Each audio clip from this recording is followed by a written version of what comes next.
মন্দিরনগরী বিষ্ণুপুরের রামনবমীতে রাজপথে বিষ্ণুপুরের বিজেপি প্রার্থী সৌমিত্র খাঁ, বিশ্ব হিন্দু পরিষদ বজরং দল ও বিষ্ণুপুরের সনাতনী ধর্মের মানুষের পক্ষ থেকে রামনবমী উপলক্ষে একটি শোভাযাত্রার আয়োজন করা হয় বিষ্ণুপুর রেল স্টেশন থেকে। এই শোভাযাত্রা শুরু হয় দিনভর। এই শোভাযাত্রা পরিক্রমা করবে মল্লগড় বিষ্ণুপুরকে। শয়ে শয়ে সনাতনী ধর্মাবলম্বী মানুষেরা এই মিছিলে পা মেলান। সাধারণ মানুষের সাথে রাজপথে হাঁটেন বিষ্ণুপুর লোকসভা কেন্দ্রের বিজেপি প্রার্থী সৌমিত্র খাঁ। কথা বললেন সাধারণ মানুষের সঙ্গে। কিভাবে পালন করছেন, কোথায় কোথায় গেলেন? বিষ্ণুপুর মন্দিরনগর থেকে শুরু হয়েছে প্রত্যেকটা জায়গায়। সমস্ত সনাতনীরা পশ্চিমবাংলায় আজকে রামনবমীতে মেতে উঠেছে। সনাতনী ধর্মকে জাগিয়ে রাখতে হবে, হিন্দুত্ব রক্ষার্থে জাগিয়ে রাখতে হবে। আমি আজকে রাজনীতি করলেও আমি একজন হিন্দু, আমি সনাতনী। স্বামীজিও বলেছেন সগর্বে বলো আমি হিন্দু, আমি সেই কথাটাই বলছি।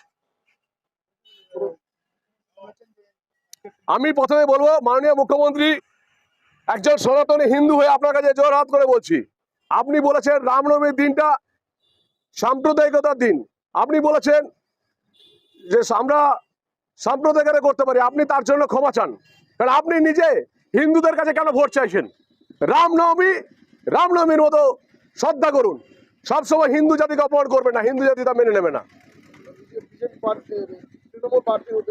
আমি শুধু একটা কথাই বলবো, তৃণমূল প্রার্থীরা বলছেন 17 তারিখে সবাই ঘরে থাকবেন। কেন?